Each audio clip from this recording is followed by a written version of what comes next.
evaluate integral e power x sin e power x dx. So ఇది given problem same as it is గా note చేసాం. దీన్ని ఇప్పుడు మనకు కావాల్సిన ఫార్మాట్లోకి చేంజ్ చేస్తున్నాం. Integral sign e power x into e power x dx ఈ ఫార్మాట్లో చేంజ్ చేసుకుంటాం. అంటే sign e power X first రాసుకొని ఈ పవర్ ఎక్స్ డిఎక్స్లో రాసాం. సో ఇప్పుడు మనకి e power x is equal to t అనుకోవాలి. Put e power x equal to t. Differentiate with respect x అంటే బోత్ సైడ్ దీన్ని డిఫరెన్షియేట్ చేద్దాం. E power x divide x of e power x అంటే ఏమొస్తుంది మనకి e power X వస్తుంది.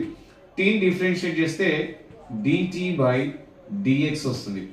So e dx ఇతలు తెచ్చుకుందాం మనం. E power x into dx equal to dt. So ఇప్పుడు ఈక్వేషన్ ఎలా చేంజ్ అవుతుందో చూద్దాం. Given problem integral sign e power x అంటే టీ అనుకున్నాం కాబట్టి sine tea.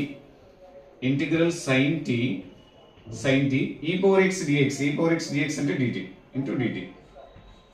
So this the formula. Integral sine t dt అంటే ఫార్ములా వచ్చేసి minus cos t plus c. But tea అంటే ఏమనుకున్నాం మనం ఈ పవర్ ఎక్స్ అంటే minus cos e power x plus c. Minus cos e power x plus c. This is the final answer. Thank you.